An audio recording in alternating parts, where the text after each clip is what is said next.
केंद्र मंत्री प्रकाश जावड़ेकर कौन कहते सुनिबा। And even it was allowed that anybody above 45 age with comorbidities will also get vaccine. But now today, after discussion and the advice from the task force and scientists, this is decided that from 1st April, the vaccine will open for everybody above 45 years of age. So we request that all eligible people should immediately register from 1st April and get vaccinated, because that is basically the shield against the disease. In a second decision also, the advice given by the scientists and world scientist bodies also, that the second dose can be administered between 4th and 8th week, particularly for Covishield. And let me tell you, so our appeal is that all above 45 should take vaccine as early as possible. That will provide them the shield against the corona disease, and they should register for getting it vaccinated. And also let me clarify that vaccines are available in enough number. There is no scarcity, and supply chains and supply line is intact.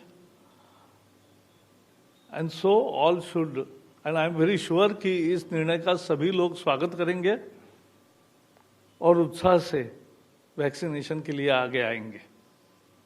मुझे इतना ही कहना है। Number 29। Sir, मैं लक्ष्मण हूँ CNBC आवाज़ से। मेरा सवाल यह है कि कई जगह से ये मांग आ रही कि सरकार निजी कंपनियों को कोरोना वैक्सीन लगवाने की छूट दे, वो लोग अपने कर्मचारियों को मुफ्त में लगवाने के लिए तैयार हैं, और साथ ही साथ निजी हॉस्पिटल को भी छूट दे कि वो लोग लगाएं बगैर किसी पाबंदी के। क्या इस पर कोई विचार या चर्चा कैबिनेट की बैठक में हुआ? इसमें तो ऐसा हुआ है, अब 45 के ऊपर के सभी कर्मचारी हो, कोई भी नागरिक हो, वो वैक्सीन ले ही सकता है। और वैक्सीन में सरकार ने ही एक व्यवस्था की है कि जो सरकारी व्यवस्था में वैक्सीन लेगा उसे मुफ्त मिलती है, जो प्राइवेट में लेगा उसको 250 रुपये में एक डोज मिलता है। और कंपनियों ने, अनेक कंपनियों ने ये भी किया कि कर्मचारी वहां जाके अगर प्राइवेट में लेकर आते हैं तो उनको रिइंबर्स भी किया। तो आज निर्णय ये हुआ है, आपका सुझाव हमने सुना है।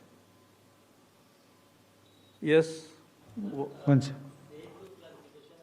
आपने जो 4 से 8 हफ्ते में जो दूसरे डोज की बात की, वो केवल कोविशील्ड के लिए है या कोवैक्स? हाँ, यानी ये अपने डॉक्टर बताएंगे किसको कब लेना है, 4 सप्ताह या 5 सप्ताह या 6 सप्ताह या 7 सप्ताह, ये अपने अपने डॉक्टर बताएंगे। अच्छा, दूसरा एक सवाल ये है कि सर, पंजाब में कई केसेस आ रहे हैं और उसमें एक खबर आई है कि 80% के आसपास केसेस वो यूके वेरिएंट है सर, तो ये क्या चिंता?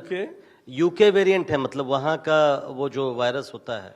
ऐसा है, ये वायरस, मैं तो कोई इस विषय का हेल्थ का एक्सपर्ट नहीं हूं, लेकिन मैं इतना जानता हूं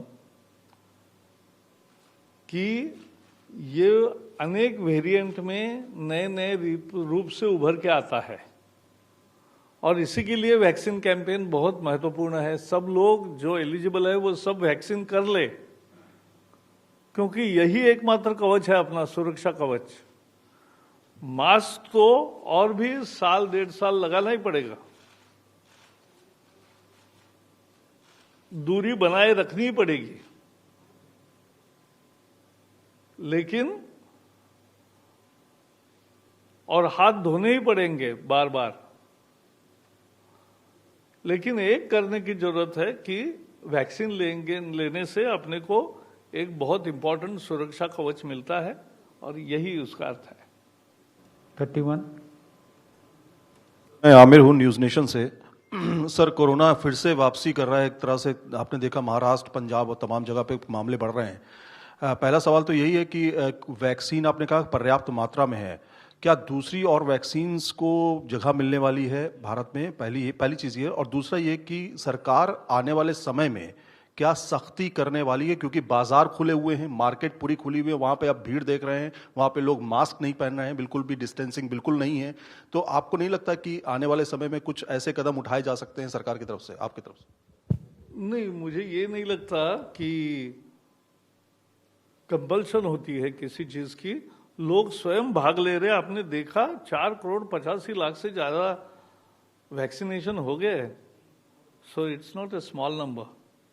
तो ये बहुत तेजी से और बढ़ेगा, और कल 32 लाख हुए हैं, तो अब तो और भी तेजी से बढ़ेगा। तो ये मुझे विश्वास है। और जहां तक दूसरे वैक्सीन का मुद्दा है,